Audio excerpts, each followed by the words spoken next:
nunca mejor el homenaje en el día de su cumpleaños, recibiendo a Klaus para que comparta con nosotros su saber. Buenas tardes, Klaus, ¿cómo estás? Hola Eliana, ¿cómo estás? Y buenas tardes a todas las personas conectadas.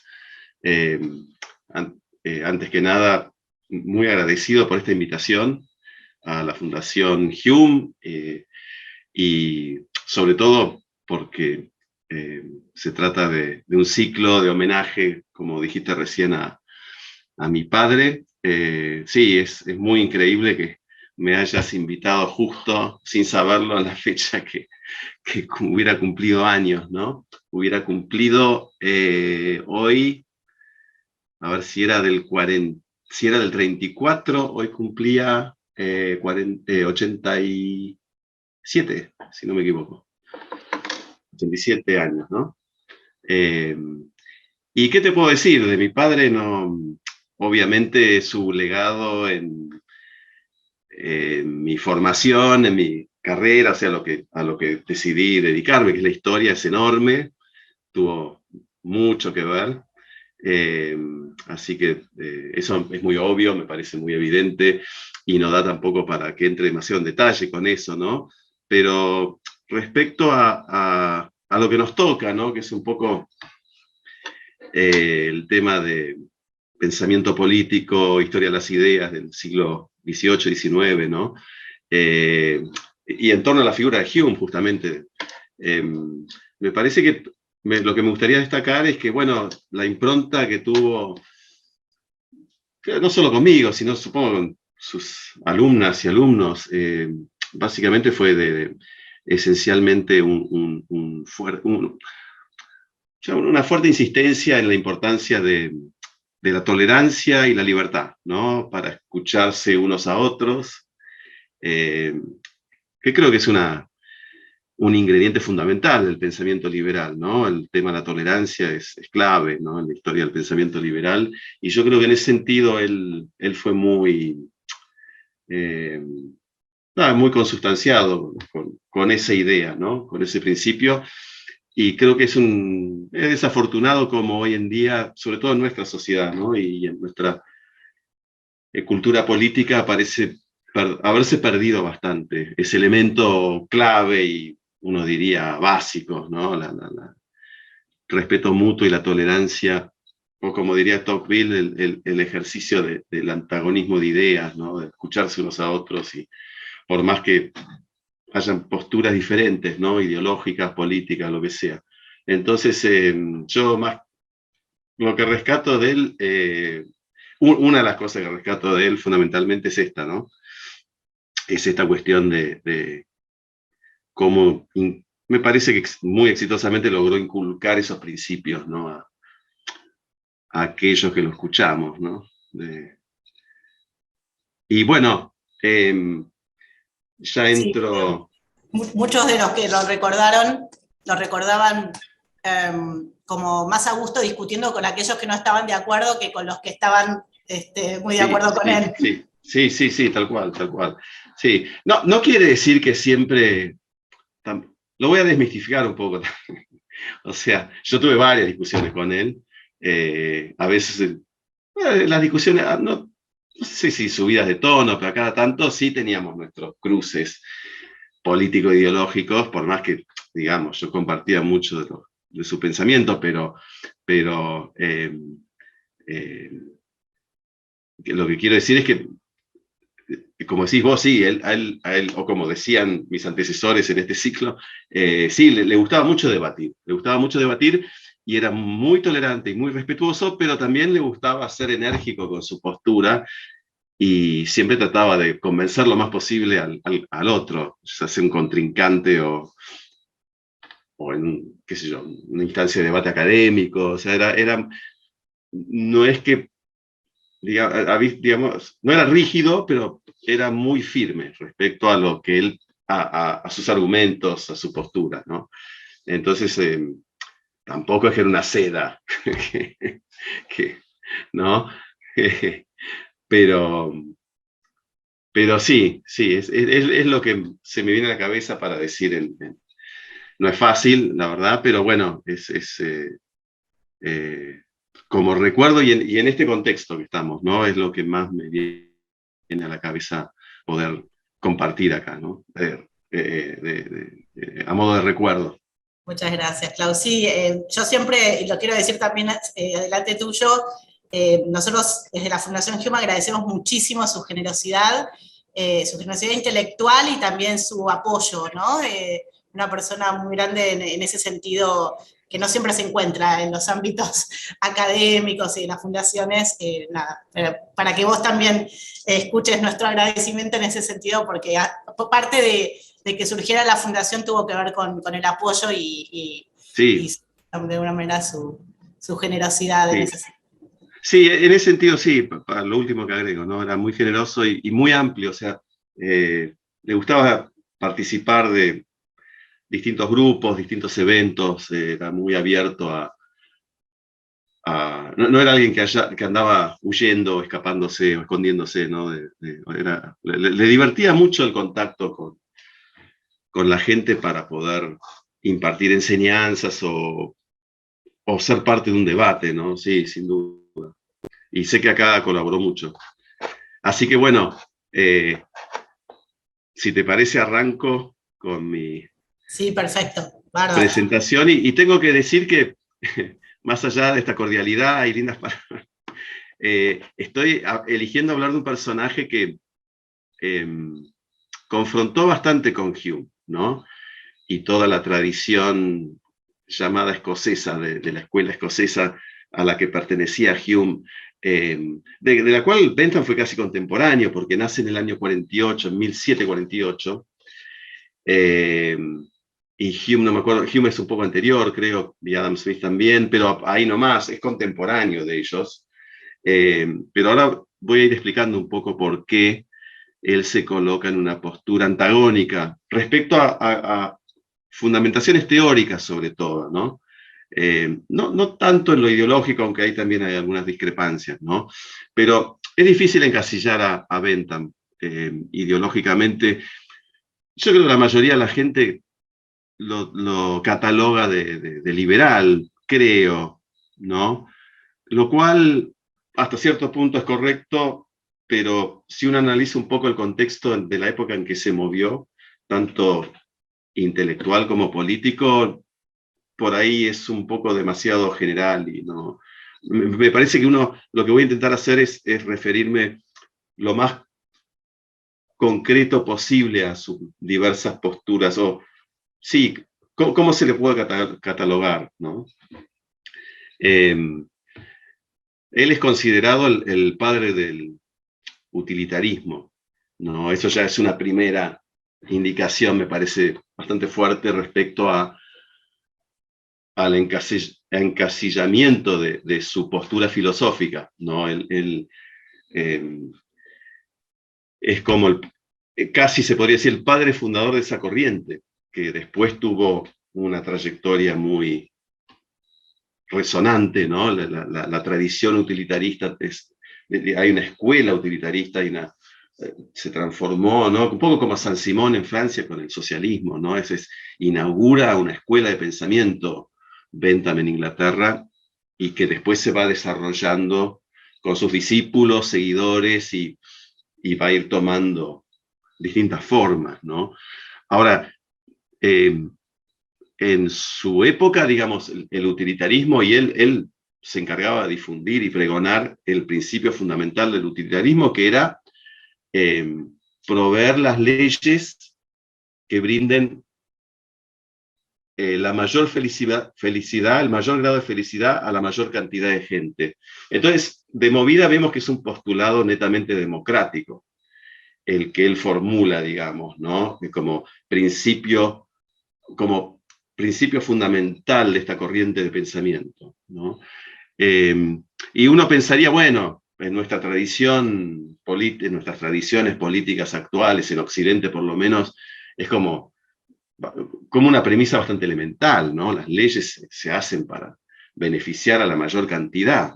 Pero en la época que él se movió, no era tan obvio esto, ¿no? No era tan obvio porque, digamos, Él nace a mediados del siglo XVIII, y, digamos, y en esos tiempos era difícil encontrar una sociedad política donde imperaran los valores democráticos e incluso liberales, ¿no?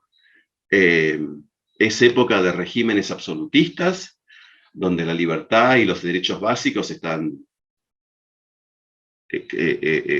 visiblemente aplacados, ¿no?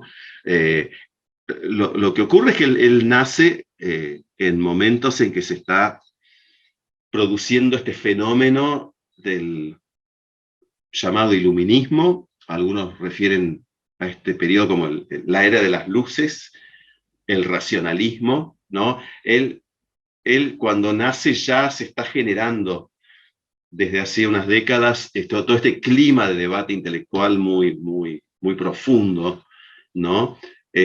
Donde se destacaban sobre todo los pensadores provenientes de la escuela francesa, ¿no? Los Voltaire, Rousseau, Montesquieu, Diderot, y claramente esto está muy visible en su formación, ¿no? Él es producto de ese clima de ideas que estaba muy en boga cuando él nace,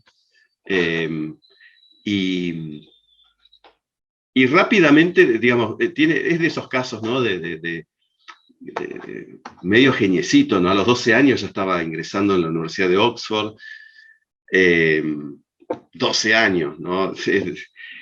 Y sí, para la época de la Revolución Norteamericana, que es un episodio que él bueno, como a tantos pensadores y políticos, intelectuales de la época, le genera un impacto muy profundo, ¿no? Que en un rincón allá de América del Norte, era muy lejano para la gente que vivía en Europa, de golpe no solo se independiza un territorio de un gran imperio como era Gran Bretaña, sino que además crea un sistema político, no sé si innovador, porque el republicanismo y el federalismo eran conceptos muy antiguos, pero digamos, en tiempos de prevalencia todavía de los absolutismos, surge este país con una constitución y un sistema republicano federal donde imperan los derechos y las libertades esenciales, ¿no? Y al poco tiempo ocurre la Revolución Francesa, ¿no? Y él ya, para ese entonces, es un hombre de 30, 40 y pico de años ya,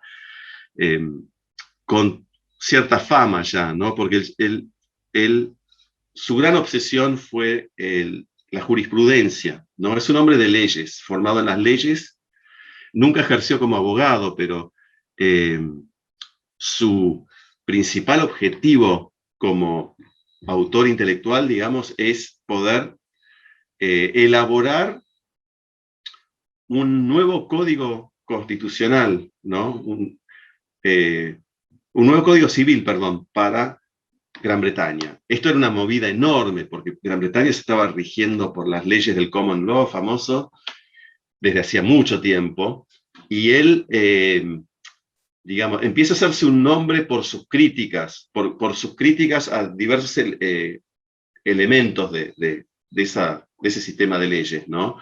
Y bastante, digamos, cuando después Napoleón en Francia crea el código famoso, ¿no? El Código Civil francés, el Código Napoleón también lo llamaban, como que, digamos, sus ideas empiezan a tomar cada vez más dimensión en Gran Bretaña, ¿no? Y me parece que lo que es importante señalar respecto a su lugar como intelectual, ¿no?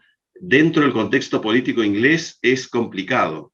Es complicado porque, por más que era muy respetado por muchos miembros del establishment político inglés, que lo consultaban mucho justamente en cuestión de legislación, él iba un poco contracorriente del sistema, ¿no? Yo creo que con la Revolución Francesa, sobre todo, se va radicalizando cada vez más su pensamiento político, ¿no? Es bastante anti-establishment, en el sentido que, digamos, no pregona los principios de los principales partidos políticos de la época, de los Tories y los Whigs, ¿no? En el Parlamento británico. El Parlamento británico debía ser, el sistema político británico claramente debía ser el más liberal de toda Europa, sin duda.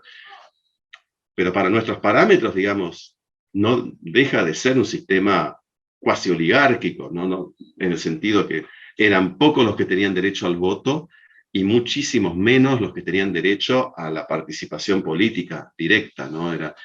Era un sistema bastante restringido en términos de derechos políticos, ¿no? Y además, no hay que olvidarse que, bueno, así como yo mencioné hace un rato que él nace en un momento muy particular de difusión de ideas, también le toca nacer en una Gran Bretaña muy especial, que es la de la Revolución Industrial, ¿no? O sea, él nace casi a la par de las supuestas fechas de inicio de ese fenómeno. Entonces, le toca ver todos los cambios que va produciendo y los efectos innovadores que va generando esta transformación provocada por el desarrollo industrial en la sociedad británica, ¿no? Y entonces yo creo que él poco como Saint-Simon en Francia, ¿no? Tiene esa idea de que el sistema político se tiene que ayornar un poco respecto a los cambios provocados por el desarrollo industrial. Entonces no es casualidad que se inmersa en las lecturas de Adam Smith, después con David Ricardo tiene una relación bastante estrecha, o sea, percibe claramente la importancia de la economía y de las transformaciones económicas y comerciales que son necesarias en este momento, ¿no? En este particular momento.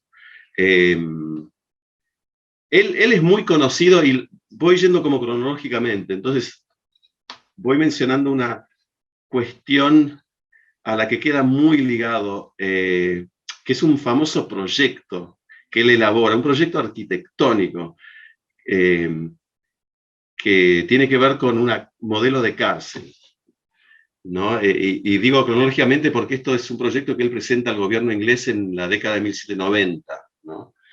Y es el famoso proyecto del Panopticon.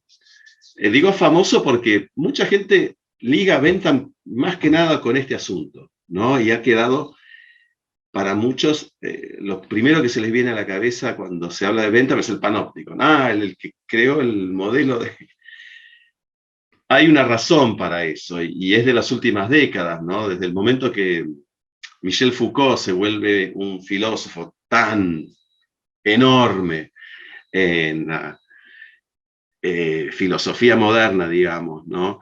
Bentham queda pegado a este hombre porque Foucault distinguió a Bentham y su proyecto de cárcel para hacer una suerte de analogía con una especie sí, una analogía con la sociedad burguesa, ¿no? Como que el Panopticon, más allá de su sentido puntual, que era una particular forma arquitectónica de edificio donde se pudiera controlar desde una torre alta de observación a todos los movimientos de la cárcel. Bueno, tan obsesionado, al igual que Bentham, con el tema del castigo, ¿no? El crimen y el castigo, Foucault estudió a full a Bentham, ¿no? Y sacó este tipo de conclusiones, ¿no? E hizo este tipo de analogías, ¿no? Como que la cárcel de Bentham es, más allá de un modelo arquitectónico, es un modelo análogo en términos de modelo social, ¿no? Y que él liga con ciertas premisas fundamentales de la sociedad burguesa, ¿no? Que es un poco una lástima porque, digamos, más allá del interés de esta teoría, lo margina un poco a Bentham de otros temas que lo hacen un pensador muy interesante, ¿no? Me parece que distraen un poco esa relación permanente con Foucault y esa teoría de Foucault respecto a un proyecto casi circunstancial de Bentham. Al final, el gobierno que le había aprobado el modelo de cárcel termina rechazándolo. O sea, quedó en la nada, nunca se construyó esa cárcel, ¿no? Y Bentham, más bien en las dos décadas siguientes, es que se va haciendo un nombre cada vez más conocido, ya fuera de Inglaterra también, ¿no? Entonces, ¿por qué pasa a ser tan ¿Por qué pasa a ser uno de los autores más en boga en su época, ¿no? En parte porque él pasa de ese interés en la jurisprudencia a un interés mayor en la política, ¿no? Empieza a elaborar escritos que tienen más que ver ya con sistemas políticos de gobierno, y él va pregonando, él busca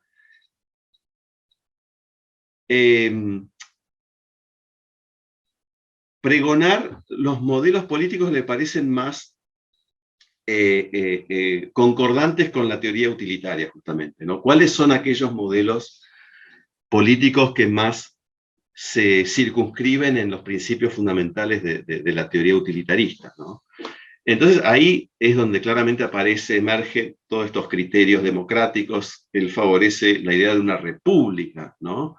Le parece que el sistema republicano de gobierno es el más adecuado, o él podría haber incluso decir útil, para favorecer el tema de las libertades y derechos básicos, ¿no?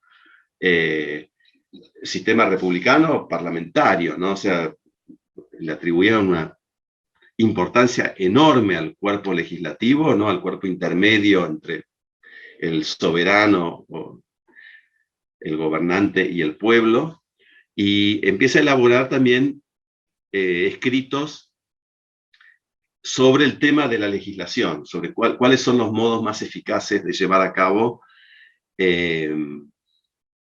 las prácticas legislativas, ¿no? Es importante destacar que la obra de Bentham es inagotable. La cantidad de textos que escribió son enormes. No tiene un gran texto, curiosamente. Más allá de todo lo que escribió, no hay un texto que uno nombra, así como La riqueza de las naciones con Adam Smith, o El Capital de Marx. Bentham no tiene una obra que dice, uno dice, sí, es el autor de tal texto. Sí, claro, ese es Bentham. No. Pero por otro lado, la cantidad uno ahora llamaría artículos por ahí, ¿no? De tratados que escribió, es inconmensurable. O sea, para dar un dato, existe una primera edición de las obras de Bentham que se publicó segunda mitad del siglo XIX. Como se consideró siempre que eran un poco desorganizadas, ¿no?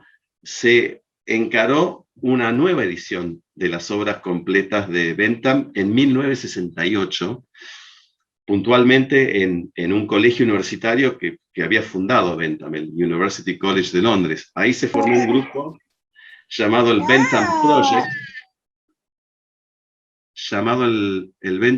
Project, que empezaron en 1968, la segunda edición de sus obras completas. Van por el tomo 68 la última vez que leí. O sea, no terminaron todavía, después de todas estas décadas, de compilar sus obras completas. O sea, eso habla de la cantidad de hojas que escribió este hombre. Como les digo, es totalmente inconmensurable, ¿no? Entonces, bueno... Perdón, sí. Klaus, que te interrumpa, solamente no. una anécdota. Bentham es el que está su cuerpo embalsamado en el museo, ¿no? Iba a contar esa anécdota, pero ya que estamos... Adelante, perdón. Sí, no, viene al lugar totalmente, te agradezco, ¿no? Porque es muy loco. Pongan en internet Bentham University College, o no sé si embalsamado en inglés, en Bond, creo, ¿no? Y ahí les va a aparecer la imagen. Uno entra al University College, que está muy en el centro de Londres, ¿no? Es lo que llaman un colegio universitario, que forma parte de la Universidad de Londres.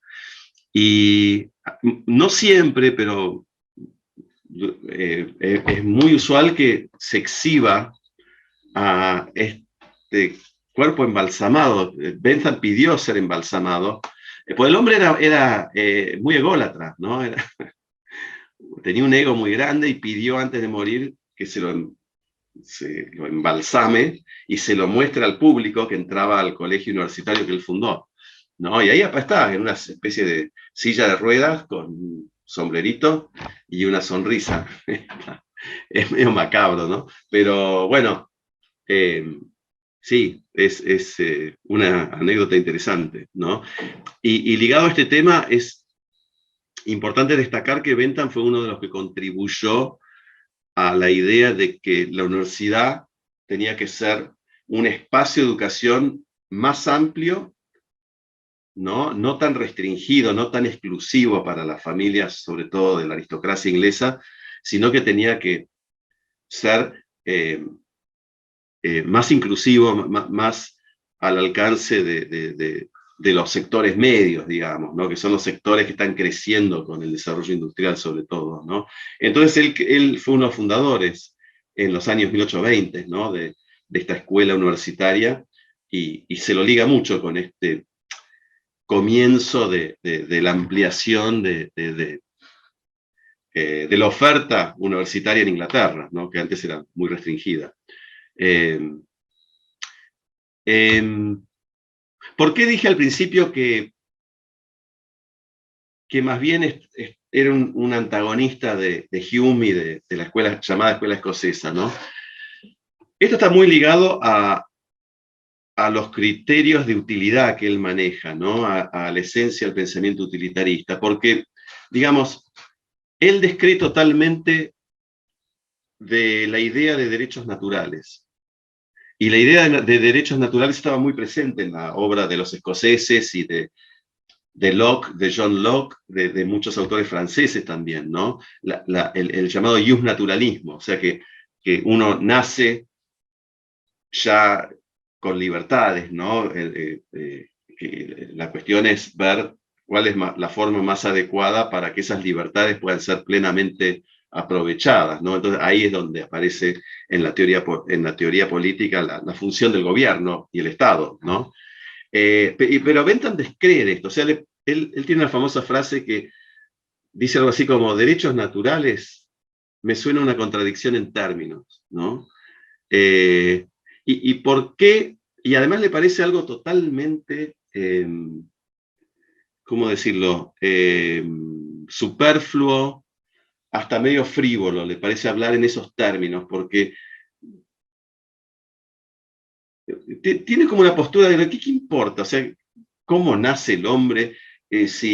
¿Cómo llegó a ser? Todas esas corrientes que hablan de etapas históricas, ¿no? De evolución histórica de la humanidad, ¿no? En Burke, muy presente, por ejemplo, ¿no? La visión historicista, que explica cómo se fue dando la entrada en sociedad de los hombres y mujeres, ¿no? Y cómo a partir de ahí hay todo un desarrollo histórico que permite ver, apreciar también los sistemas de gobierno que van surgiendo en uno y otro lugar, ¿no? Y Montesquieu hablaba del determinismo, por el cual se entiende por factores climáticos y de otro orden por qué cada sociedad tiene el gobierno que tiene, ¿no? El tipo de gobierno que tiene. Bueno, Bentham todo eso le parece pérdida de tiempo y lo que quiere inculcar es la idea de que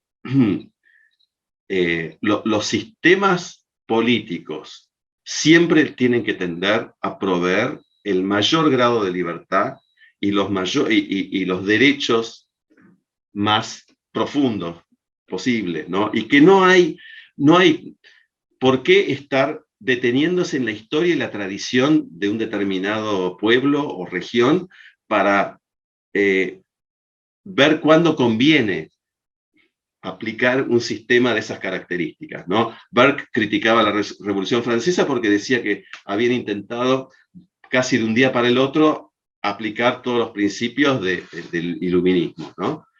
Y que, bueno, eso tuvo un efecto nocivo porque los franceses tenían sus tradiciones, tenían su religión, que fue muy fuertemente atacada, ¿no? Por los revolucionarios, y eso generó un caos social que derivó en la llegada de un hombre con poco afecto a las libertades, digamos, como fue Napoleón, ¿no? O a los regímenes políticos más liberales. A Bentham eso no le interesa. O sea, Bentham cree en la tabula rasa, o sea, basta que haya un consenso, que la gente haya que las conciencias de las personas, de una sociedad, vayan entrando en la idea de que lo que conviene es elaborar un sistema lo más justo posible en términos políticos, o sea, que brinde los mayores niveles de derechos y libertades, y que tenga un sistema de justicia adecuado para esas necesidades básicas, esto se puede construir de un momento a otro, ¿no? Que esto no es necesario estar esperando, no creen en el gradualismo, ¿no? Eso lo diferencia mucho de los autores de la tradición escocesa como Hume, Adam Smith y Adam Ferguson y demás, y de Burke, al cual se asocia mucho con la escuela escocesa, por más que él no era parte integral de ese grupo de pensadores, ¿no? Pero la idea de la evolución histórica y el gradualismo, él, que es muy fuerte en Gran Bretaña, ¿no? Que distingue a Gran Bretaña de Francia en su tradición política histórica, ¿no? En ese sentido, es como que no cuaja muy bien con el establishment británico, ¿no? Por esos motivos, y en cambio, la difusión de sus escritos, sobre todo en las primeras 2 décadas del siglo XIX, en otros países de Europa, es enorme, es enorme. Es traducido al francés, al español, al alemán, al griego, porque es un contexto particular de la historia política de Europa, y sus ideas se van impregnando bastante fuerte en ciertos círculos políticos intelectuales, ¿no? Ahora, en Inglaterra él no logra, como les digo, ser del todo aceptado por el establishment político, ¿no? Es consultado por muchos políticos, es respetado, pero es fuertemente criticado también, ¿no? Es fuertemente criticado porque él hace demasiado explícito su rechazo al sistema judicial inglés y al sistema político. O sea, él está pregonando ya un sistema político en el cual impere el principio del voto universal. Inglaterra estaba muy lejos del voto universal, y como buena parte de Europa. Está a favor de elecciones anuales, ¿no? Elecciones todos los años para renovar los miembros del Parlamento. Y está a favor de un sistemático cambio del sistema de justicia. Es un regeneracionista, ¿no? Es claramente su ideal, sus principios políticos fundamentales cuajan con un proyecto de regeneración política y social, ¿no? Por eso la comparación con Saint-Simon a mí me parece muy, por más que uno puede encontrar diferencias entre esos dos pensadores, ¿no? Pero es muy parecido, me parece, ¿no? Creo que tienen esa idea de cambio social sistemático, que la sociedad se tiene que adaptar a este clima de cambios provocado por el desarrollo industrial, por los principios políticos de neto corte democrático, ¿no? Por la idea de que hay sistemas anacrónicos como las monarquías, ya le parece que no tienen razón de ser, ¿no? Poco atado al costumbrismo y las tradiciones, Bentham, ¿no? Y él se va destacando también porque crea un círculo que se va volviendo cada vez más prestigioso, que es el círculo de sus dos principales laderos intelectuales, que son un padre e hijo, James Mill y John Stuart Mill, ¿no?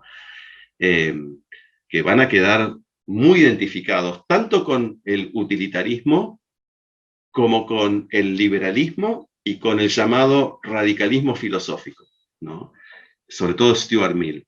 Y él tuvo mucha impronta en la formación de Stuart Mill, que es uno de los principales filósofos del siglo XIX, junto a Marx y junto a Tocqueville, me parece, creo que, y algún otro que me estoy olvidando. Creo que Stuart Mill entra ahí como uno de los principales referentes intelectuales del siglo XIX, ¿no?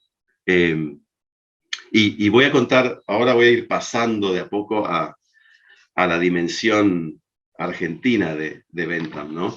Pero bueno, antes quería, justamente para ir llegando a ese punto, hablar un poquito más de cómo va influenciando las agendas políticas en otros países, puntualmente Grecia. Grecia es un territorio que se libera del Imperio Otomano en la década de 1820, y Bentham fue uno de los principales referentes de los revolucionarios griegos, ¿no? Tomaron muchas de las ideas de Bentham. Fue un momento muy especial. La causa de los griegos fue muy popular en toda Europa, y hasta los poetas románticos como Byron se inscribieron en esa lucha. Literalmente Byron fue a pelear ahí y terminó enfermándose y muriendo en esa tierra, ¿no? Y Bentham queda entonces cada vez más pegado con un ideario revolucionario que intenta transformar el sistema político en un sistema de pautas utilitarias y democráticas, ¿no? Última cuestión que quería mencionar respecto a su impronta en Inglaterra y Europa. Ahora me estoy olvidando cuál era. Bueno, ya me voy a acordar, pero quería pasar entonces quería decir una cosa más, pero no me estoy acordando cuál era. Quería pasar un poco a hablar de su fuerte impronta en Sudamérica, y sobre todo en el Río de la Plata, en la década de 1820, ¿no? Esto es bastante impresionante porque tiene que ver con un interés profundo que tenía Bentham por la suerte de los nuevos estados en América Central y en Sudamérica, en México, América Central y Sudamérica, porque le parece que estos países nuevos tienen una oportunidad única, envidiable, o sea que los europeos deberían envidiar, que es la posibilidad de, al igual que Estados Unidos, de construir de cero, tabula rasa, ¿no?, un sistema político donde puedan imperar los principios fundamentales, ¿no?, de la libertad y de los derechos básicos, ¿no? Entonces, él conoce una serie de hombres que se van a volver muy importantes en Sudamérica, ¿no?, que están en misiones diplomáticas a fines de la década de 1810, como Bolívar, como Santander, como Cecilio del Valle, que era un hondureño muy importante en Guatemala, y Bernardino Rivadavia, ¿no? En la primera edición de las obras completas de Bentham aparece varias veces mencionado Rivadavia, ¿no? Porque es una especie de... es muy loca la confección de las obras completas de Bentham en su primera edición, porque intercala escritos de Bentham con anécdotas, porque el que las escribe es Bowring, el que las edita, y Bowring mete anécdotas personales de él con Bentham, ¿no? Y menciona algunos de los encuentros que tuvo con Rivadavia. Hay uno muy famoso que yo, que tuve que escribir una biografía de Bentham, no perdí oportunidad de transcribir, que es que describe una cena en la casa de Bentham a la que acude Rivadavia, invitado, ¿no?, por Bentham, y que cuando se sirve la comida, Rivadavia empieza a escupir. No sé qué estaría comiendo, pero no sé si era un pescado con espinas o un pollo con huesos grandes. Empieza a escupir en la alfombra.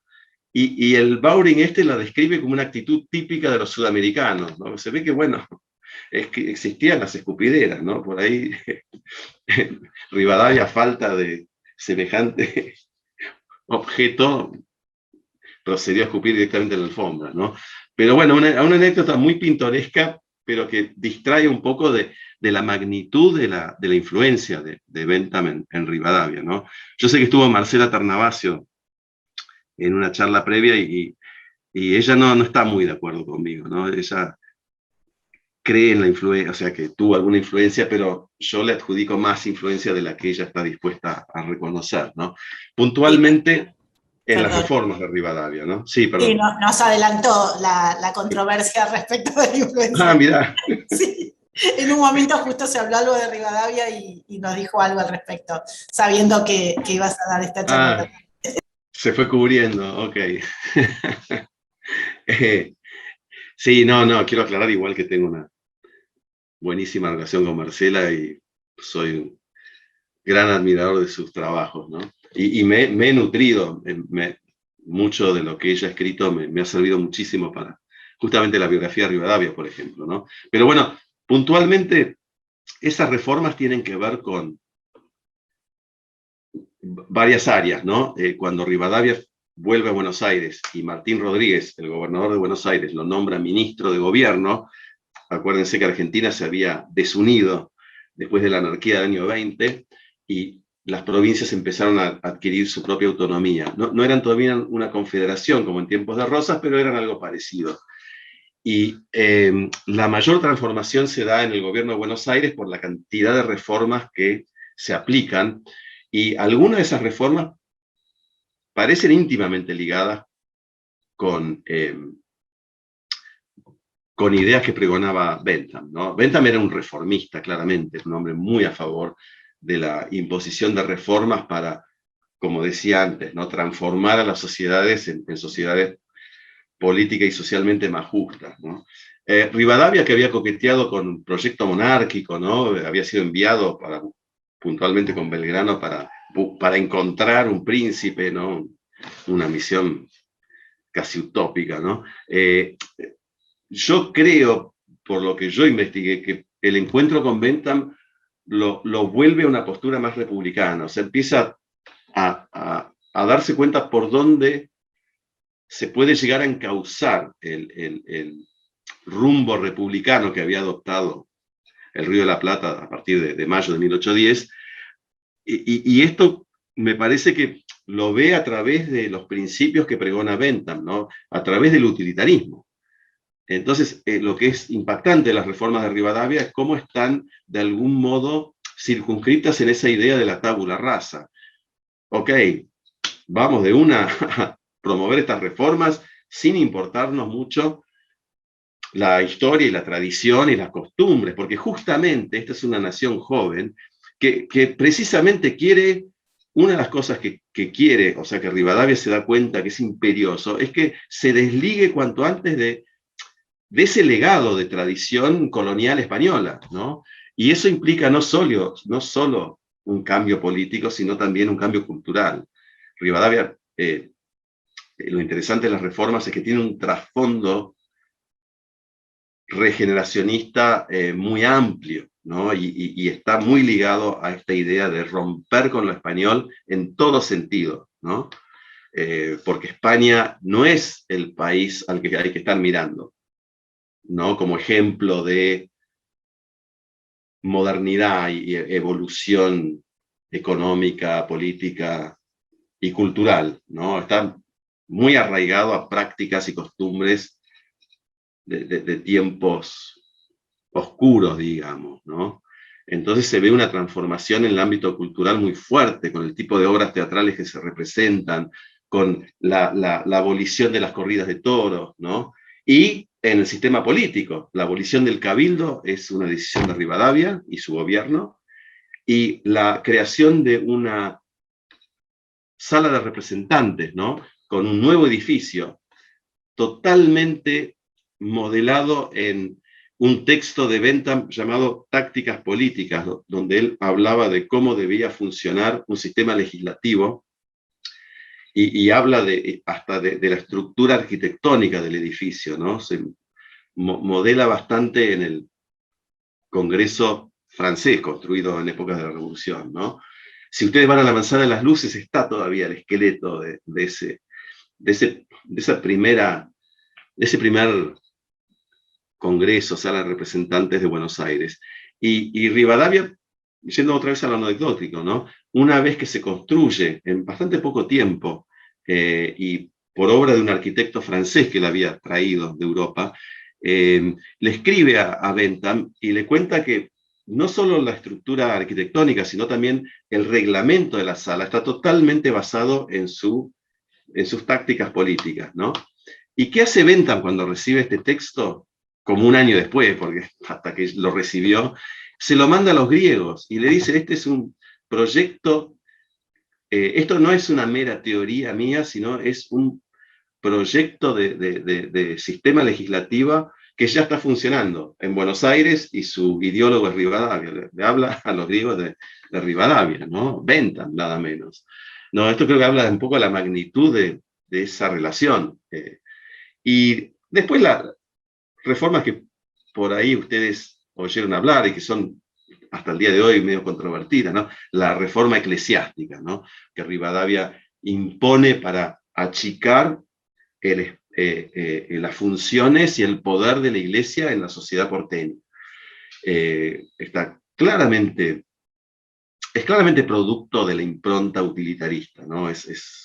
Son esos criterios de utilidad que usa, ¿no? La reforma militar, achicar el ejército para que le cueste menos al Estado de Buenos Aires, en épocas en que las guerras ya se han apaciguado, ¿no? Las guerras contra los españoles.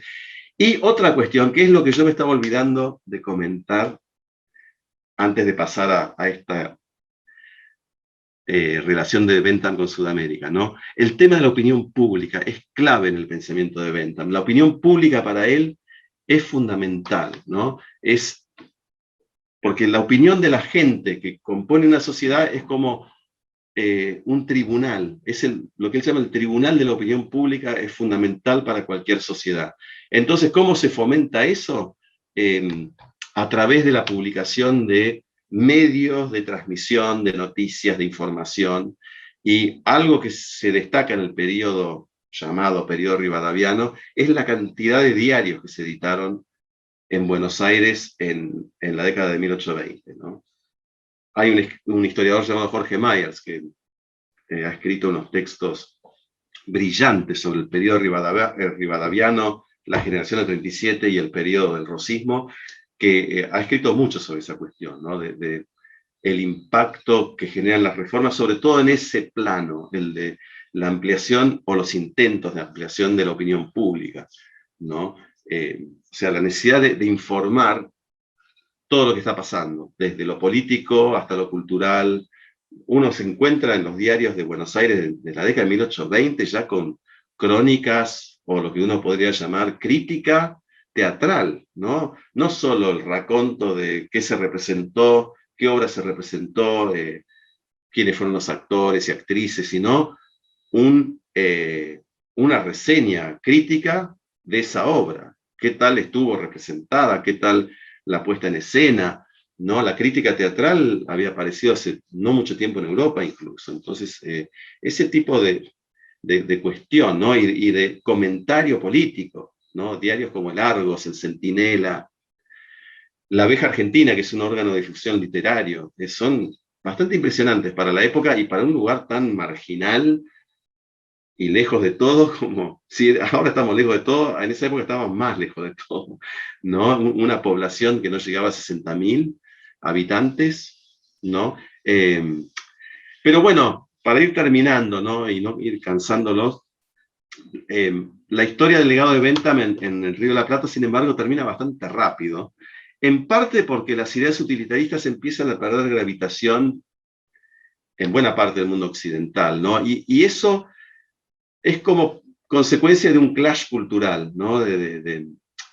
Me parece que tiene que ver con el encumbramiento del romanticismo, que es muy crítico de ciertos aspectos del racionalismo y el iluminismo, ¿no? Y Bentham cae en esa redada.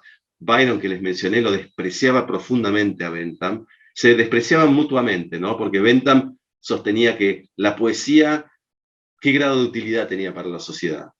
¿No? El teatro sí, la literatura, digamos, novelesca sí, pero la poesía, que la mayoría de gente no entiende a qué está refiriendo, ¿no? Que, según él.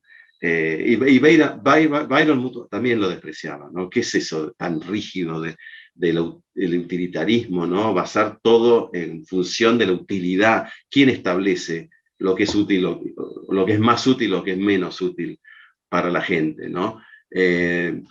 Y acá en Buenos Aires me parece que bueno, Rivadavia crea la primera universidad de Buenos Aires, ¿no? Justamente este año se cumplen 200 años la fundación de la UBA, cuando leemos los recuerdos de un Alberdi, por ejemplo, sí hablan de cómo entraba Bentham a lo loco, ¿no? En la primera cátedra de Derecho, totalmente basado en los escritos de legislación y moral de Bentham.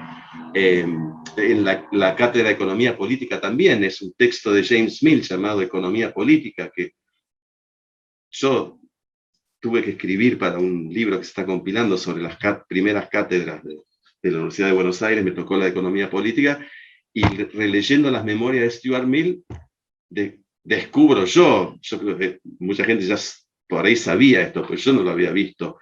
Esa cátedra, ese manual que se escribe para la cátedra de Economía Política, ¿no?, que es una traducción del texto de Mill, basado en las ideas de David Ricardo, en realidad lo había escrito Stuart Mill, siendo muy jovencito.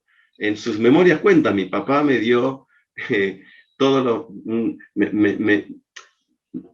me comisionó para escribir un resumen de las ideas de David Ricardo, que es lo que finalmente publicó como Principios de Economía Política, ¿no?, de autoría de su papá, pero el que parece que hizo el resumen, la síntesis de las ideas de Ricardo que se volcaron en ese libro fue John Stuart Mill. Entonces, increíblemente en Buenos Aires ya en la década de 1820 se estaba leyendo, aprendiendo principios de economía política a través de un libro que había elaborado John Stuart Mill, ¿no?, que no va a ser famoso hasta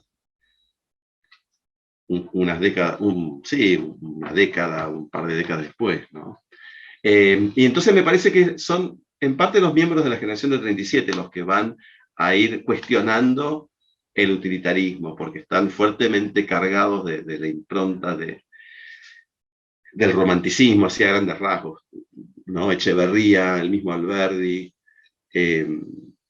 y posteriormente Juan María Gutiérrez, sobre todo, ¿no? Le van perdiendo ese grado de admiración a las ideas utilitaristas, y Bentham cae un poco en descrédito, como pasa en otras partes de Sudamérica, ¿no? Por otros motivos, Bolívar lo suprime de la enseñanza en las universidades, porque Bolívar había escuchado por ahí que Bentham había escrito en términos bastante críticos al modelo de gobierno que estaba imponiendo, como que estaba desilusionado con el modelo de gobierno que había impuesto en la Gran Colombia, ¿no? Así que es un autor que va perdiendo gravitación en el Río de la Plata, y creo que lo mismo ocurre en distintas partes de Europa, hasta que, bueno, al igual que el caso de Tocqueville, de golpe es otra vez encumbrado, porque el interés siempre está, ¿no?, en esos autores, y creo que es el caso de Bentham, ¿no? Me parece que es un objeto de estudio demasiado interesante como para relegarlo, sumergirlo, ¿no? Y no por nada creo que es de esos pensadores que hasta el día de hoy su nombre resuena de manera muy visible, ¿no? Bueno, hasta acá llega mi presentación. Estoy más que dispuesto a escuchar preguntas si las hay, y para ir hablando un poco con ustedes de este tema, ¿no? Muchas gracias, Klaus. A ver, yo les invito a todos a que vayan dejando sus preguntas en el chat, si quieren que las leamos, o si hay alguno que está dispuesto a hacer comentario o pregunta con micrófono abierto, sin problemas, lo habilitamos. Yo tengo algunas, así que voy tirando mientras se van animando. Bueno, has tocado un tema que creo que es la primera vez en todo el ciclo que toca un tema de mi especialidad. Yo me dedico a la filosofía del derecho, entonces es como que me tocó muy de cerca toda la presentación.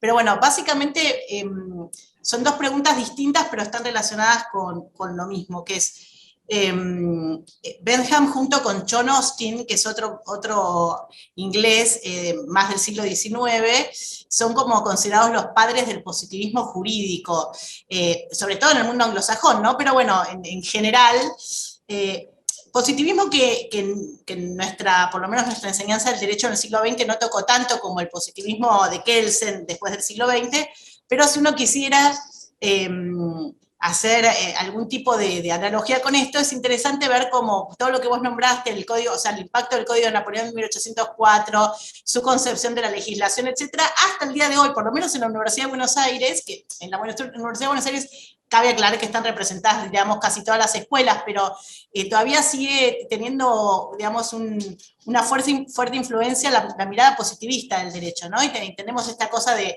que el derecho son los códigos y las leyes, y esto es lo que primero tenemos que estudiar y demás. Entonces, esto es interesante para pensar cómo esa primera influencia en Rivadavia y en los pensadores de principios del siglo XIX puede haber tenido una, no sé si a vos te parece que hubo alguna por decirlo así, herencia que quedó dando vueltas en el pensamiento jurídico local, que llega hasta nuestros días, por lo menos. Y la otra pregunta es más política, que es, cuando estuvimos charlando con Natalio Botana, pensamos, bueno, esta cuestión que él plantea en la tradición republicana de que tanto Alberdi como Sarmiento consideran que la república en este territorio había que crearla como desde cero, ¿no? O sea, como que no había una tradición, y lo que es interesante pensar es que ya había como un proyecto en Rivadavia con todo esto, lo que vos nos contás, con toda esta tradición, esta mirada, que podríamos llamar casi constructivista, ¿no? En términos de Hayek, ¿no? De empezar de cero, y que pareciera que fracasó, ¿no? Y que después tuvieron que retomar esta construcción en 1850, bueno, en 1800, después de Rosas, por decirlo así, ¿no? Bueno, aparte de este desgaste que vos decís que tuvieron sus ideas frente a la generación del 37, ¿qué te parece que pasó que no fue retomada, ¿no?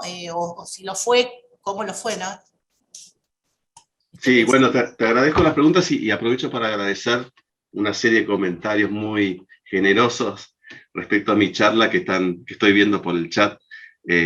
Muy agradecido también no solo los comentarios, sino el hecho de que hayan estado conectados. La verdad que es un placer enorme esto que dice Eliana, de poder estar llegando a gente de distintas ciudades y provincias, porque me parece que acá estamos un poco acostumbrados a hablar de un público porteño siempre, ¿no? Y creo que uno de los beneficios o el lado bueno de esta bizarra pandemia es que nos ha permitido el Zoom que llega a todos lados, ¿no? O sea, incluso a otros países. Así que nada, un placer enorme poder saber que hay gente conectada de lugares lejanos, ¿no?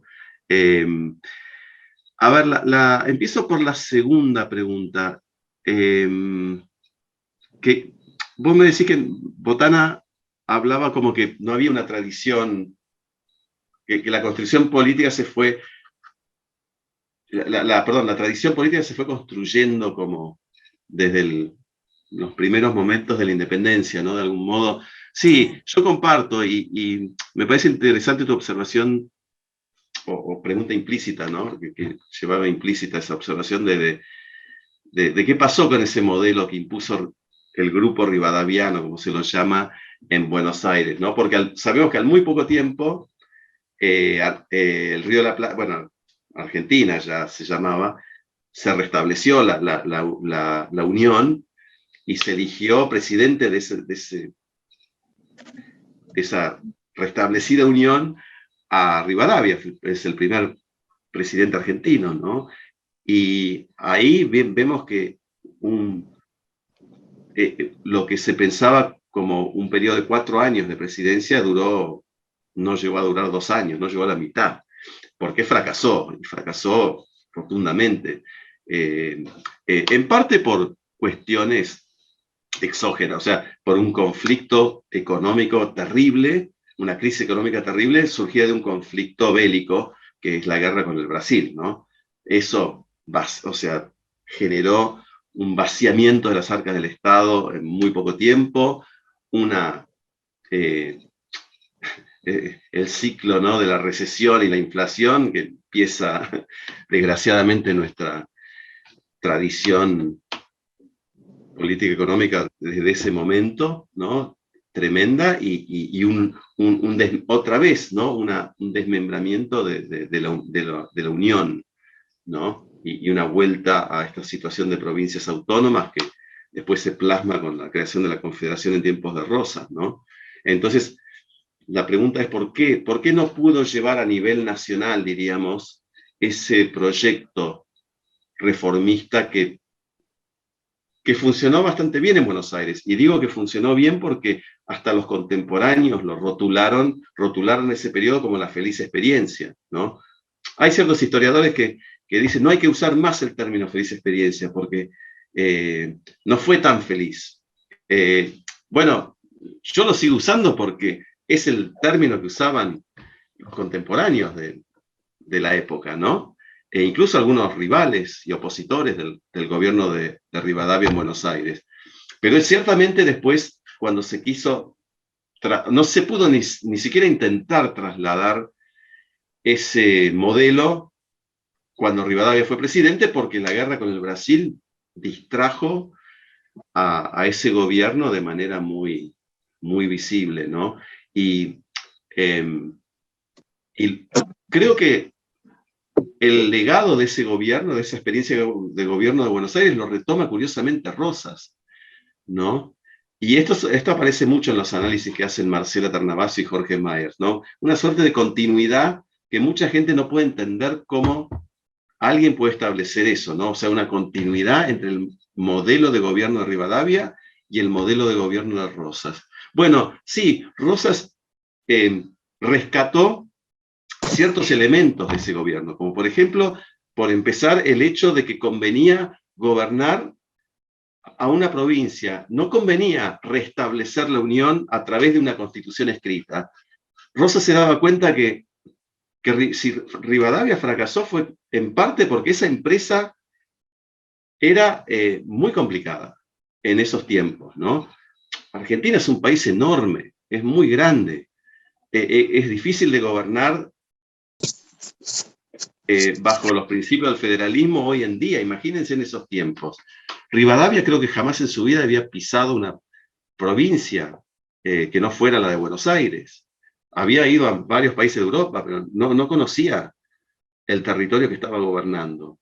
Rosas creo que se dio cuenta que en términos pragmáticos a él iba a poder construir una base de poder político que eventualmente se irradiara al resto de las provincias, gobernando desde Buenos Aires con la aduana atada, ¿no? En vez de la vaca atada era la aduana atada en el caso de Rosas, ¿no? No quería compartir demasiado los ingresos de la aduana, o sea, la coparticipación no era algo que a él le entusiasmaba demasiado, ¿no? Y creo que entonces mantuvo esa estructura de sistema político que creó el Rivadavia con la sala de representantes, pero sin antagonismos y restableciendo las relaciones con la iglesia, mucho más pragmático, ¿no? Mucho más lector en términos sociológicos, ¿no? Más lector de la sociedad a la que tenía que gobernar que probablemente el ejercicio hecho por Rivadavia en ese sentido, ¿no? Y respecto a lo primero, no sé realmente, no sé suficiente, no sabría decirte. Yo creo que respecto a la tradición en la jurisprudencia, ¿no? O el legado suyo en la jurisprudencia argentina, decimos, la tradición jurídica argentina, creo que haber entendido que esa era tu pregunta.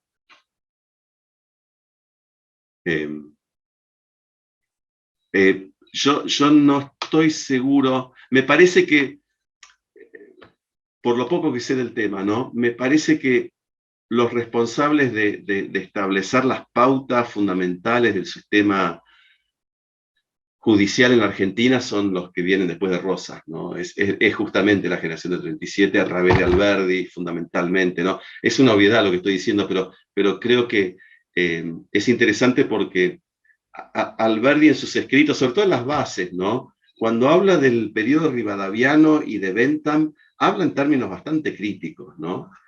Obviamente que fue mucho más crítico respecto al rosismo, pero es crítico también del momento que le tocó a él formarse, ¿no? Y él se formó a través de una beca que ganó en Tucumán para poder estudiar en la recientemente creada Universidad de Buenos Aires, pero que él dice que eran todos cursos llenos como de cháchara, ¿no?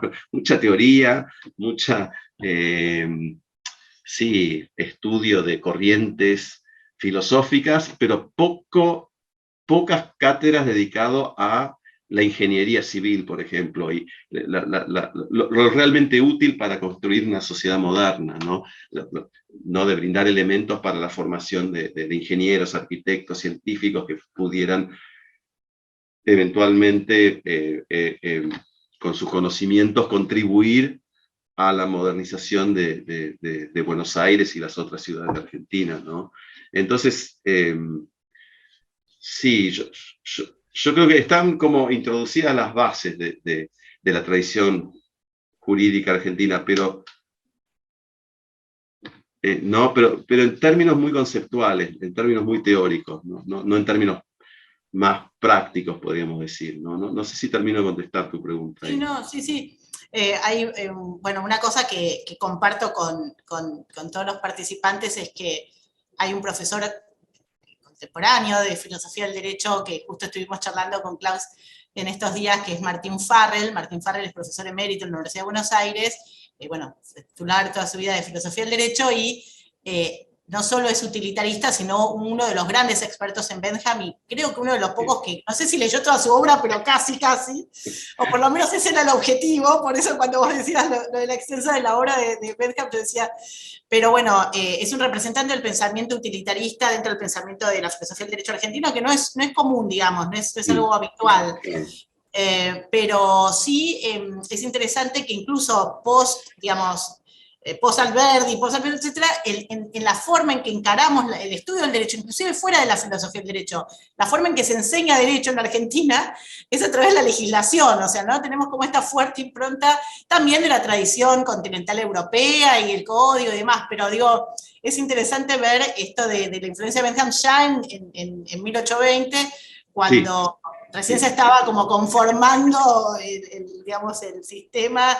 La otra vez también con Marcela estuvimos charlando sobre el tema de que yo no lo sabía y que realmente la importancia de la lista única en las elecciones en esa Ah, época. claro. Hoy estamos Sí. todavía discutiendo. Y que ella también atribuía a la influencia del pensamiento, digamos, esta cuestión más legislativa de Benjamin Rivadavia, ¿no? Pero bueno, hay algunas preguntas para no seguir charlando yo, porque yo podría estar toda la tarde preguntándote. Hay una pregunta de Ulises Fernández, que nos comenta que no puede hacerla por micrófono, así que te la voy a leer, que dice, buenas tardes, ¿podría ampliar esta relación o paralelismo que señala entre las premisas de Benjamin y San Simón? Ah, Y por un sí. lado, y por otro lado, el romanticismo llegó al Río de la Plata e implicó una ruptura con el pensamiento utilitarista. ¿Es posible rastrear continuidades? Estas son las preguntas de Ulises. Sí, gracias Ulises por la pregunta.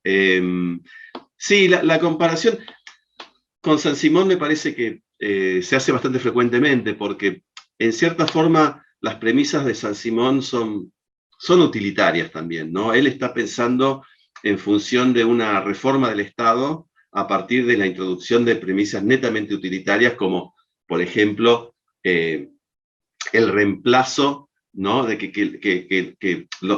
las personas que ocupan las principales áreas del Estado tienen que ser científicos, ingenieros, arquitectos, o sea, gente cuyos conocimientos les sirven a la sociedad, ¿no? Para ir modernizándola.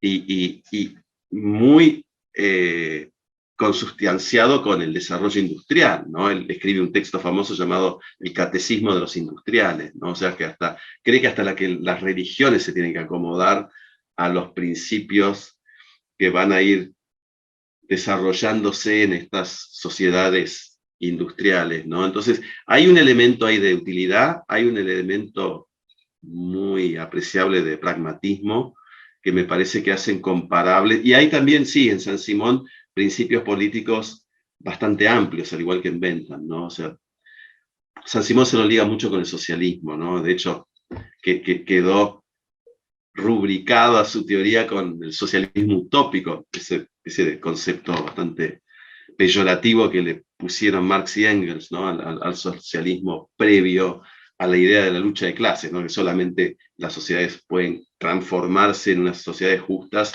si hay una instancia de lucha de clases, ¿no? Que San Simón no pregonaba, no está contemplado en la teoría de San Simón. Pero después creo que hay diferencias, ¿no? O sea, me parece que eh, me parece que para simplificar un poco, Bentham es un pensador un poco más liberal, más encuadrado en la tradición liberal que San Simón. No digo que no haya liberalismo en la esencia del pensamiento de San Simón, pero me parece que Bentham está más en sintonía con principios que nosotros consideramos más liberales, ¿no? Y después la segunda pregunta era respecto al romanticismo, ¿no? Eh, no sé si es una ruptura tan abrupta, o sea, me parece que lo que pasa con los románticos argentinos es que, como esas cosas que pasan de moda, ¿no? Ya no era cool, diríamos hoy, eh, citar a Bentham y proponer ese tipo de ideas, ¿no? O sea, mucho más cool y glamoroso era para ellos eh, estar ligados a corrientes que proponían, hacían fuerte hincapié en lo autóctono, ¿no? En desarrollar, por ejemplo, objetivo clave del grupo romántico argentino, un canon literario, ¿no? O sea, ir creando una literatura propia, ¿no? Entonces, no es solo el utilitarismo, sino el excesivo apego a corrientes provenientes de Europa, sobre todo de Francia y Gran Bretaña, ¿no? Que ellos se seguían sintiendo atraídos, sin duda, pero tanto apego no, porque hay que ir de una vez por todas desarrollando las corrientes ideológicas y culturales y políticas propias que tengan más que ver con las características y costumbres locales, ¿no? En cierta forma. No diría que no es una ruptura, pero sí es un desapego visible, ¿no? A tanto influjo extranjero, ¿no? De ideas extranjeras. Igual ellos siempre van a quedar pegados a las ideas extranjeras. Los rosistas siempre lo van a acusar de ser extranjerizantes ¿no? Y amigos del enemigo extranjero y todo eso, ¿no? Bueno, hasta el día de hoy tenemos ese tipo de acusaciones. Sí, desgraciadamente. Sí. Acá hay una pregunta de Federico Sosa Valle, también presidente de la Fundación Hume. Perdón, ahí creo que vi una manito, ahora vamos sí, ahí, vamos a leer la de Federico que dice, ¿existe un conjunto de instituciones políticas implementadas por influencia de Bentham o su legado en el Río de la Plata? O su legado en el Río de la Plata consiste más en una inspiración sobre el modo de ver la realidad política y social. Si me lees la primera parte, si existe Si existe un conjunto de instituciones y políticas implementadas por influencia de Bentham, sí. o su legado es más una inspiración sobre el modo de ver la realidad política y social. No, me parece que un poco las dos cosas en su momento, ¿no? Y agradezco también la pregunta de Federico. Me parece que lo que se ve claramente, ni bien arranca el gobierno de Martín Rodríguez y de las reformas de Rivadavia, es un intento muy apreciable de crear instituciones basadas en los principios del utilitarismo, ¿no? Creo que las reformas tienen que ver con crear y transformar instituciones ya existentes, ¿no? Que se acomoden a esos parámetros, ¿no? A esos principios de utilidad pública, ¿no? Creo que, y después sí, en el terreno más amplio de lo cultural, creo que esto que hablamos, ¿no? De la aparición de diarios, los diarios ya existían, ¿no? Pero la proliferación de una mayor cantidad y variedad de publicaciones, la introducción de niveles más sofisticados de representación en el área de la recreación pública, ¿no? En el teatro se ve esto, ¿no? La introducción de obras más ligadas al melodrama, más sofisticadas, ¿no? La introducción de la ópera. La primera ópera en Buenos Aires se representó, creo que fue en 1822 o 23, El Barbero de Sevilla. Entonces hay como un intento de elevación en las costumbres, ¿no? Que me parece que está muy implícito y que se ve también en el espacio público, ¿no? En la puesta en marcha de ferias, festividades cívicas que tengan más injerencia que las religiosas, que las tradicionales festividades religiosas, ¿no? Yo creo que hay ahí una fuerte intento de desacralización y de secularización, promover costumbres que vayan más por ese lado, ¿no? desarticular ciertas rigideces del pasado, ¿no? Y eso genera una grieta, diríamos hoy, muy fuerte en la sociedad porteña, ¿no? Y eventualmente le va a jugar en contra a Rivadavia, y el que aprovecha muy bien ese contexto de grieta cultural es Rosas. Rosas es un genio en ese sentido. Realmente lee muy bien lo que está pasando y se acomoda a muchos de esos disgustos, ¿no?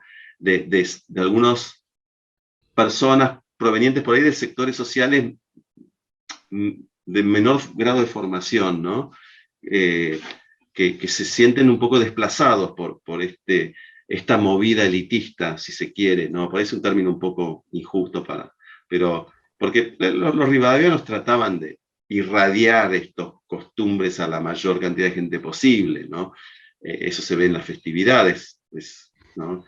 Se busca recreaciones que puedan participar todos, ¿no? Hay cierto elemento democrático ahí, ¿no? Pero Rosas es más realista, si se quiere, ¿no? Y se da cuenta que están yendo muy lejos, y que por más que Rivadavia no era un ateo, sino que era un hombre de convicciones religiosas, pero que quiere circunscribir a la iglesia a funciones más específicas, se está poniendo mucha gente en contra, está creando mucha desconfianza, ¿no? Muchos recelos y temores, ¿no? Porque la iglesia era todavía, obviamente, una institución muy fuerte, ¿no? Y las creencias, y como decía Juan María Gutiérrez, ¿no? Las supersticiones que era importante erradicar, no se podían erradicar así de un momento para el otro, ¿no?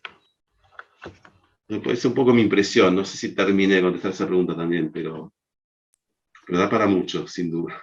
Klaus, tenemos... Ay, perdón. No, solo que iba a decir muy interesante también por después de la introducción del tema religioso en la Constitución, que todavía se... Claro, sí, tal cual. Te iba a decir, tenemos Aldebarán, no sé si querés hacer tu pregunta en el micrófono, que lo tenías abierto, o querés que la lea directamente. No, la hablo. Buenísimo, genial. Bueno, mi pregunta es en realidad pedirle una visión, una lectura, si se podría decir así, respecto al periodo histórico que usted se refiere. Es un periodo fundacional. Entonces los líderes que se fueron destacando en esa fundación de países, ¿no es cierto? Fue una transición entre un periodo colonial y un periodo postcolonial, y todos ellos buscaron referencias. ¿A dónde tenemos que mirar? Como bien lo dice, tenemos que mirar a lo que es más desarrollado. No es España lo que nos puede ofrecer, y nos queremos despegar de ese modelo en las creencias, en las culturas y en las referencias, como las estructuras jurídicas. Entonces, va acompañado también de un movimiento en el mundo de transformaciones profundas, que una de ellas podríamos decir que es la Revolución Francesa, las ideas que sobrevienen al iluminismo. Entonces, mi atrevimiento a pedirle una opinión, una palabra, es si actualmente será que nosotros, acompañando los cambios que se están dando en el mundo, en todos los órdenes, nosotros estamos en un momento, digamos, parecido o próximo a esos movimientos fundacionales, y que estamos necesitando. Sí. ¿Me comprendió la pregunta? Sí, está muy claro y muy interesante, Aldebarán, porque yo creo que es un momento fundacional en ese sentido, justamente, más que el de mayo. O sea, sin duda que mayo de 1810 es un momento fundacional, y julio de 1816 también, porque es la formal declaración de independencia, pero creo que en el plano más amplio de lo político-cultural, la experiencia rivadaviana tiene más de fundacional que esas otras dos instancias, porque creo que, como hablábamos antes, ¿no? Justamente hay una plena toma de conciencia, y ya parece entonces que hay que introducir no solo los nuevos elementos políticos para crear de cero una sociedad lo más justa igualitaria y libre posible, sino además están estas otras cuestiones que son fundamentales, que tienen que ver con las costumbres y tradiciones, ¿no? Entonces, en ese sentido, yo veo como una génesis, ¿no? de lo que es un poco la particularidad argentina respecto a lo autóctono, ¿no? Lo propio y lo ajeno, ¿no? Esa atracción y a la vez rechazo, ¿no? de cierta gente con lo autóctono y de otra gente con respecto a lo extranjero, ¿no? Yo creo que conviven permanentemente y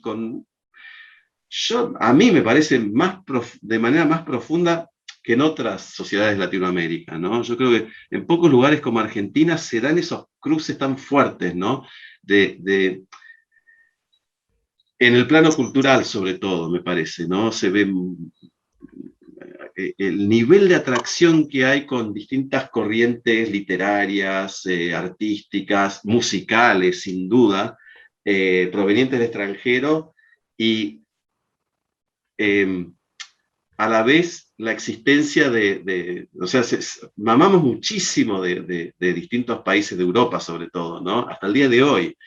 Pero a la vez hay reacciones, ¿no? Hay reacciones en lo político y en lo cultural que rechazan esa penetración, ¿no? En esos distintos ámbitos de esas influencias. Creo que eso arranca de manera muy poderosa en la época rivadaviana, en un universo muy pequeño como era el de Buenos Aires, y se irradia de manera más gradual al resto del país, me parece, ¿no? Pero se va irradiando eventualmente. Y hoy en día creo que está muy presente todavía, ¿no? Esa atracción tremenda hacia distintas expresiones provenientes de distintos lugares, de otras latitudes, de otros pueblos, ¿no? Y a su vez esa necesidad de generar casi movimientos de reacción contra esas tendencias, ¿no? Y a mí siempre me llama poderosamente la atención lo poderoso de una postura y la otra, ¿no?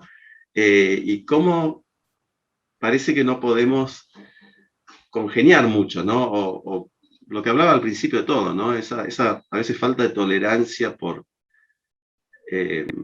aceptar, qué sé yo, ciertas tendencias o modalidades culturales que mucha gente aprecia, y poder a la vez convivir con nuestras propias modalidades, ¿no? Nuestras propias creaciones, nuestras propias tradiciones, ¿no? Yo creo que mucha gente lo logra, por suerte, ¿no? Yo creo que muchísima gente logra congeniar esas diferencias, ¿no? Pero todavía hay un núcleo importante de personas que prefiere llevar esto a una grieta, ¿no? Y prefiere que haya blancos y negros, y buenos y malos, y es increíble cómo eso se puede trasladar al ámbito cultural. Entonces, sí, contestando tu pregunta de esta manera un poco desorganizada y como pensando en el momento, ¿no? Porque, me parece súper interesante ese tema, y me parece que sí, que está todavía muy presente. Creo que estuvo siempre presente en la historia argentina. Es una particularidad de la historia argentina, me parece, ¿no? Esos clash culturales, ¿no? Que tenemos permanentemente, ¿no? Y cómo no se logra que congenien plenamente. No sé si me expliqué bien, pero... Muchas gracias. No, al contrario. Gracias. Muchísimas gracias, Klaus. La verdad, bueno, súper interesante. Justo hemos coincidido con los tiempos, porque ya estamos en los tiempos como para cerrar.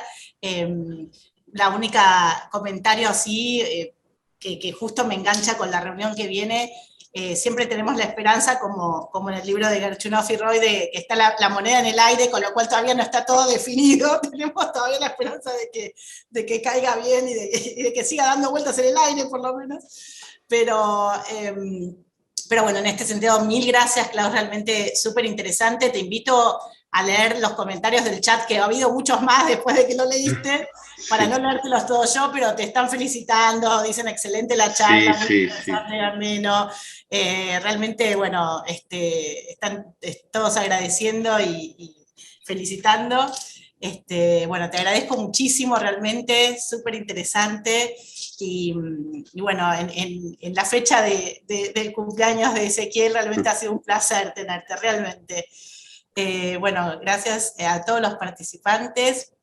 Sí, decime, Klaus, querías decir algo. No, quería a retribuir tu agradecimiento, ¿no? O sea, el agradecido soy yo por la invitación a dar esta charla. Me encantó compartir con vos y la demás gente que está conectada, y sobre todo por este ciclo, ¿no? Te felicito y te agradezco porque es en honor a mi padre y eso aprecio muchísimo, ¿no? Así que, nada, espero que sea el primero de futuros encuentros, ¿no? Sí, ojalá que podamos organizar más. Realmente, en este sentido, bueno, la idea del ciclo, como lo comentamos al principio, es acercar a intelectuales y pensadores argentinos que muchas veces tienen gran prestigio en los ámbitos académicos, pero que a veces no llegan a personas que están interesadas y que, o por la distancia geográfica, o por no estar en el circuito académico, se pierden de escucharlos y de conocer su obra y su pensamiento. Por lo tanto, para mí es un placer. Les agradezco también a todos los participantes, porque nos han estado acompañando a todas estas reuniones, y bueno, tenemos la próxima, sería la última, pero sí con la idea de poder seguir haciendo ciclos el año que viene y demás. Y bueno, mil gracias nuevamente, Klaus. Gracias, Abril, por la ayuda. Y bueno, gracias a todos los participantes. Los esperamos entonces el próximo martes 30 con Pablo Gerchunov para charlar sobre su libro de La moneda en el aire y bueno, y dar cierre al ciclo.